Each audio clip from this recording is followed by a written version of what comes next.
Le réseau LCP, le réseau des lieux collectifs de proximité, c'est un réseau qui trouve son origine dans le rassemblement de plusieurs porteurs de projets, porteuses principalement d'ailleurs. Rapidement, on s'est rendu compte que le collectif il allait être important aussi pour nous aider dans la gestion du quotidien. On est des associations avec des salariés, avec des locaux, avec des problématiques de recherche de financement. Et donc au départ, l'idée c'est vraiment de s'entraider et de promouvoir nos associations. Tu te rappelles comment cela a commencé ? Ah oui, bien sûr, c'était en 2010. On avait été invités à participer à une rencontre organisée par la Fédération AR44 et les Écosolis. En discutant entre nous, on s'est rendu compte qu'on avait de nombreux points communs entre nos associations, même si nos projets étaient très différents. Oui, on s'est rendu compte aussi qu'on avait les mêmes difficultés et les mêmes besoins. Et en premier lieu, consolider et pérenniser nos activités. Les budgets de nos associations étaient très serrés. Ensuite, on s'est retrouvés régulièrement et on s'est mis d'accord sur ce qu'étaient nos références communes et sur qui on était, des LCP, des lieux collectifs de proximité. Un lieu collectif de proximité est un lieu ouvert, avec une identité forte, ancrée sur un territoire de proximité et avec une production de services qui vise à renforcer le lien social, la mixité sociale, la citoyenneté, améliorer le cadre de vie et dynamiser le territoire en favorisant la participation directe des habitants. Un lieu collectif de proximité est un acteur innovant sur son territoire, tant sur le plan de sa gouvernance que des offres proposées. On dérangeait un peu parce qu'on sortait des sentiers battus et que le caractère transversal de nos projets se heurtait au cloisonnement des politiques publiques. Mais finalement, les collectivités ont reconnu l'intérêt de notre action, au plus proche des habitants, et elles ont décidé de nous aider. Et la création de l'association Réseau, c'était en quelle année ? En 2016, c'est l'année où on a lancé la première édition de la boxe SM-moi. Un sacré travail pour développer ce projet. T'imagines ? Maintenant, on est reconnu PTCE, Pôle Territoire de Coopération Économique. Je ne sais pas jusqu'où on ira, mais en tout cas, on y va.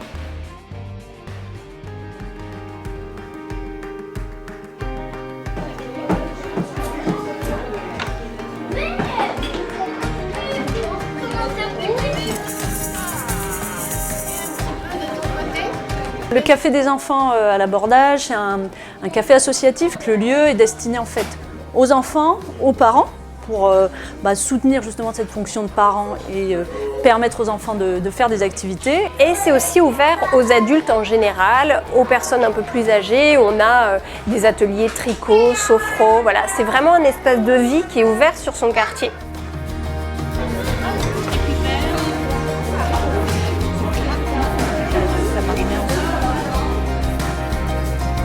L'Abordage, pour moi, c'est un lieu ressource, un lieu repère, un lieu où on est bien accueilli, c'est un lieu où on peut échanger avec d'autres parents, où mon enfant peut interagir avec d'autres enfants. On parle beaucoup ici d'éducation positive, on la voit concrètement mise en place. C'est un lieu collectif donc, qui vit et qui se développe avec les adhérents.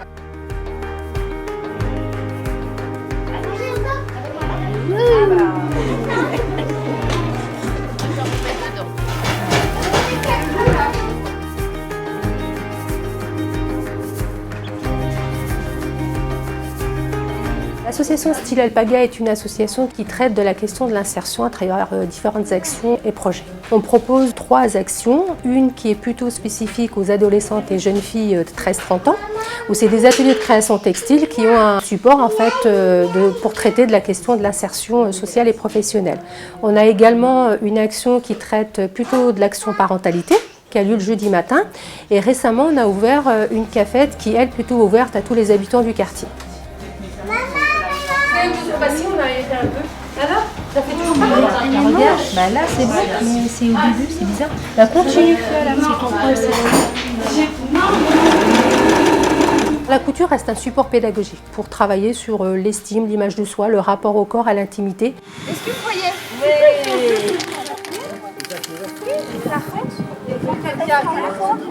Toutes ces filles venant d'horizons différents, de familles extrêmement différentes, de parcours différents.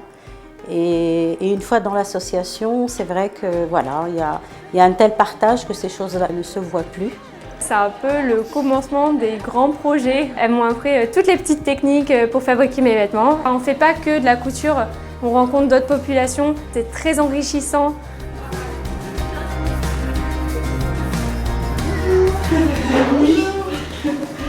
Je m'appelle Stéphanie, donc je travaille avec Allez, les gars.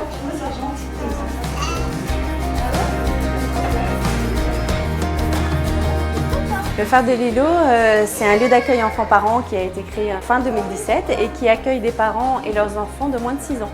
Donc les lieux d'accueil par enfants sont des espaces qui sont très libres. Le parent vient comme il est, dans la situation dans laquelle il est. Et l'idée, c'est de proposer un espace de socialisation pour les petits, avant l'entrée à la crèche ou avant l'entrée à l'école. On appuie chacun son tour. À Lilo Famille, on a vraiment en tête que ce qui est important, c'est de pouvoir passer des moments de qualité en famille, parce que ça va contribuer à resserrer les liens familiaux. C'est pas une garderie en fait, c'est qu'il y a une intention derrière, il y a une volonté vraiment d'accompagner, de rompre la solitude aussi des parents. Non, c'est très bien fait. Je trouve que c'est une association qui est tournée sur l'humain. Les gens sortent avec le sourire, les enfants, les mamans. Ça amène que du positif et je pense que si les familles vont bien, après c'est la société qui va mieux, quoi. C'est le noyau.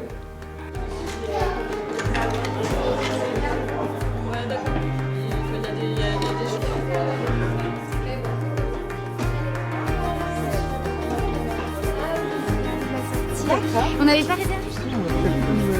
En plus du phare de Lilo, il y a Lilo à vélo sur le site des chantiers. Et aujourd'hui, on se retrouve pour organiser une sortie parents-enfants.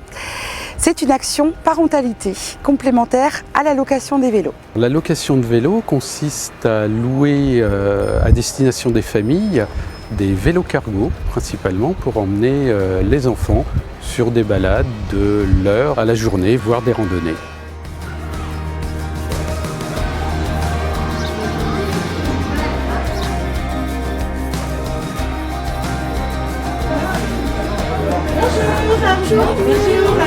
L'équipage, c'est une café-librairie socioculturelle. Vous allez trouver une petite épicerie qui est locale, bio, équitable et tout ça. Un bar où on peut prendre un verre, une bière, une boisson chaude ou froide. Il y a la bouquinerie, donc on a des livres usagés. Ce sont déjà des valeurs de convivialité, de solidarité entre les gens et d'échange en fait, entre les générations. On essaye vraiment à l'équipage de mêler jeunes publics, publics plus âgés, publics plus isolés, etc. Et de tourner un petit peu toutes ces actions autour de ça, que ce soit atelier couture, atelier bricolage, lecture, soirée débat, contes et soirée jeux par exemple.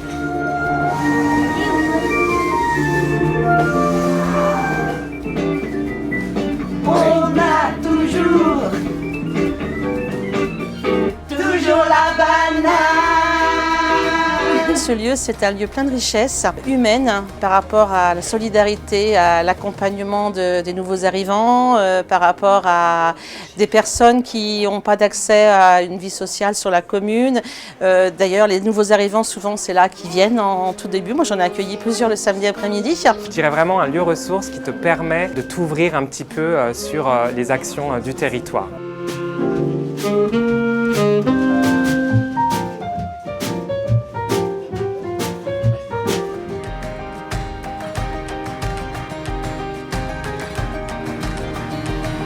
RAPI, c'est Rencontre, Amitié et Partage interculturel. On est un espace de vie sociale et un lieu collectif de proximité. On propose des activités autour du bien-être, autour du jardinage. Nous disposons des cours de français et des cours d'arabe pour les adultes et les enfants. Je vais tester dans le dôme pistache. On va faire pour voir. Voilà, ça donne des blancs à base de sucre glace et d'amande, quoi. Je me rappelle chez moi. Depuis maintenant 8 ans, on travaille autour aussi de l'économie. Donc on est prestataire en buffet dînatoire ou en repas. Les actions qu'on mène aujourd'hui autour de l'association RAPI, c'est lutter contre l'isolement. Des activités sociales leur permettent de sortir, de prendre leur place dans leur quartier en mettant en valeur leurs compétences autour de la cuisine, autour d'un bien-être. C'est un lieu de partage, d'amitié, de rencontres. C'est comme chez nous. Il n'y a pas que des femmes du quartier, il y en a qui viennent de Rosé, de Vertou, de Saint-Sébastien. Bonjour, bienvenue à l'association Regarde. Je vous prie d'entrer. Voilà, faire un petit peu de... La marche ici. Regarde, c'est une association qui existe depuis 2005 sur le quartier de Bellevue et qui a comme particularité d'être un institut de bien-être social. Donc on touche autant les adultes que les enfants. On a également un centre de loisirs agréé. Et on a différents axes, donc l'axe autour de la citoyenneté, l'axe autour de la réussite éducative, autour du bien-être puisqu'on a un institut de beauté sociale. 1, 2, 3, on va le mettre sur ça. Comme ça.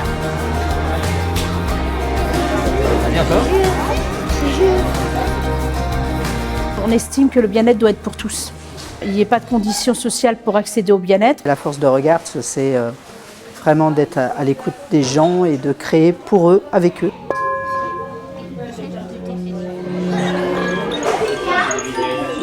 C'est les valeurs d'humanisme, déjà. L'humain avant tout, je l'ai dit et je le répète. On est dans une société à deux vitesses où les inégalités se creusent et nous, on essaye avec nos petites pierres, on va dire, de combler ces inégalités. Quand on a parlé de l'accès à tous pour le bien-être, pour les loisirs, pour d'autres activités, c'est pour qu'ils n'aient pas ce sentiment d'être exclus de cette société. D'ailleurs, notre projet social, c'est qu'une porte à pousser. Donc, il pousse la porte et puis on est là. Je vis dans l'association comme que je vis chez moi. Contact, échange, je rencontre beaucoup de monde, avec on échange beaucoup d'idées.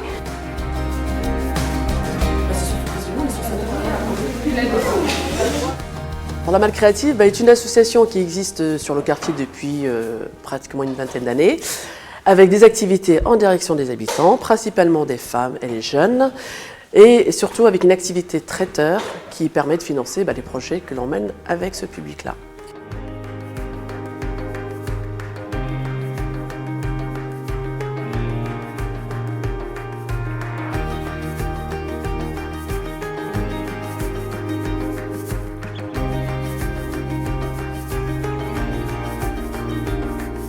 Même si demain je monte un projet où les filles qui viennent à l'assaut, qui viennent à la Malle Créative parfois pour donner un coup de main en cuisine, etc.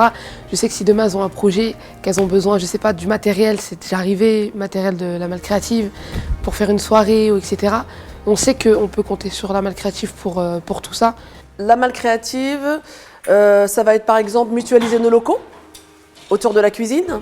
Donc soit autour de nos propres activités, soit en mise à disposition pour d'autres partenaires.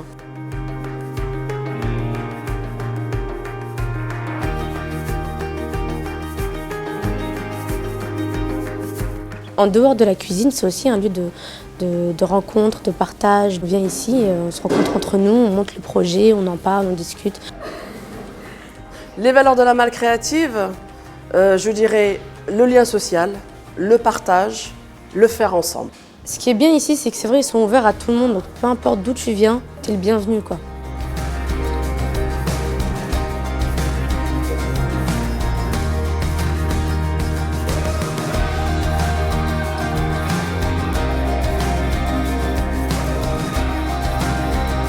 Pour nous, le collectif de proximité, ça se définit par les trois mots, c'est très important. C'est un lieu. Toutes les associations n'ont pas de lieu où recevoir leur public. Collectif, parce que toute l'idée de nos lieux, de nos associations, c'est de vivre ensemble, de décider ensemble, de développer le lieu ensemble. Et proximité, parce que tout tourne autour du lien qu'on peut créer avec nos adhérents, nos bénévoles, nos équipes. C'est une fonction d'accueil qui est importante pour savoir en fait accueillir, informer et orienter tous les habitants pour toutes les demandes qu'ils souhaitent avoir. La spécificité, c'est qu'on est toutes des associations avec un champ économique qui permet aussi de soutenir les activités qui ne génèrent pas d'argent. Un lieu ressource pour les gens qui vont venir s'y retrouver et puis pouvoir échanger autour de valeurs communes. Nous sommes en complément avec le service public. Ce réseau LCP, je pense c'est tout à fait intéressant et important, et notamment de pouvoir investir l'USS et croiser l'USS sur différents types de territoires, notamment les territoires politiques de la ville. Il y a plein d'actions qui permettent plein de choses, sortir de l'isolement, faire ensemble, créer du lien.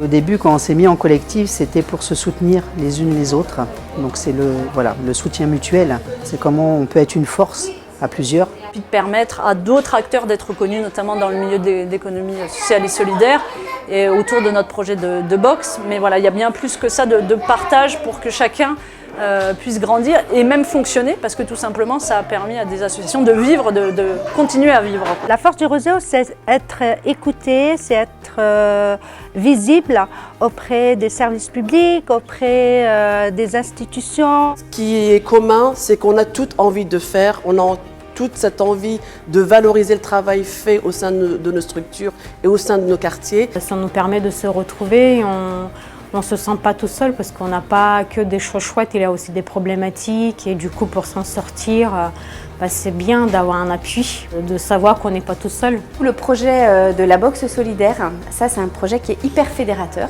et qui va donner de la visibilité et du coup qui va permettre de mettre en valeur les associations qui sont un peu dispatchées sur le territoire.